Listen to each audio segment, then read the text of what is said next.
Hello everyone, welcome back to my YouTube channel. Today we'll be talking about the cell cycle. So let's get started. So what is the cell cycle? Cell cycle basically has two phases, main phases. So one is interphase and one is called mitosis. Interphase is basically when the cell is sleeping, and then mitosis is basically when it's awake. So let's start with interphase. So interphase basically has three cell phases, which is G1, S, and then G2. Start with G1 because that's where it mainly starts.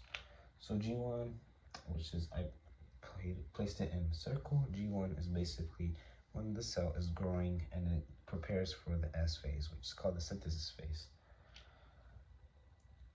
S phase, and then G2 right here. That looks fine. So the synthesis phase is basically when the cell looks for any errors in the DNA, so it won't have a different type of mutation. So also it would also make sure the DNA is all correct and make sure it's all good to go. So basically that's what it does, and also the DNA gets replicated. So basically that's what the S phase is mainly known for. And then G2 phase is also very similar to G1, where the cell grows and then it turns, and then it starts to get prepared for the mitosis phase, which is right here, M phase. And then when we get to the M phase, it's basically when we're awake as a cell. So let's get into the cell phase, which is prophase. So basically, we have chromosomes that condense and pairs up. So the nucleus begins to form. So basically, this is what it leads to look like, and then it turns into this. And then the nucleus begins to dissolve. And then the centrosomes are what protects the centrioles, which is these dots. So basically, like the aura around it.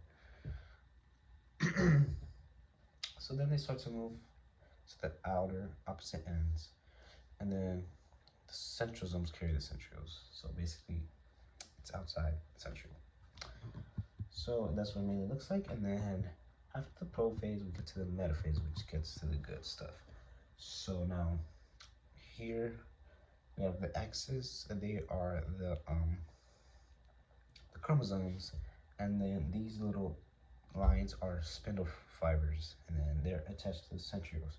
So the chromosomes are attached to the centrioles. So basically, chromosomes are in the middle of the cell, and then they attach to the spindle fibers, which attach to this, which attach to the centrioles. So basically, that is what happening, and in these chromosomes, there's basically like a little. That looks like a I don't even know what that is, but that's supposed to represent a chromosome. So basically, has a little centromere inside the chromosomes that hold the sister chromatids.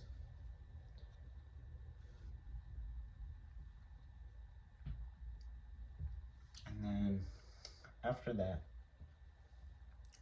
we get into the anaphase, which is right here. So anaphase is basically when the cell is starting to detach or starting to go apart. So the chromosome gets written into little sister chromatids, sister chromatid, and then the spindle fibers are pulling them apart from the centrioles. So the centrioles is all the way over here, and then they have the spindle fibers, and they're taking these sister chromatids and pulling them apart onto the opposite sides that they're connected to by the spindle fibers. So then this would also lead to telophase, which is very similar to anaphase. So now the nucleus is starting to form again, beginning to form again, and then the cell membrane is starting to pinch down, it's starting to detach. So this is what it would look like. And then after that, the final product, which is Chitokinesis. Say it with me. Chitokinesis. So basically, now the cell has turned into two daughter cells. So the cell membrane is completely detached. So now they're two different things. So the chromosomes start to loosen up, and it up so that the DNA can be used, and then it turns into a nucleus, and then basically cycle repeats and repeats until I think the host dies. So yeah, that's basically the cell cycle of cells and life. So thank you for watching. If you understand it and learn something new, leave a like and share this with your friends. So thank you for watching. Remember to subscribe. I'll see you in the next one.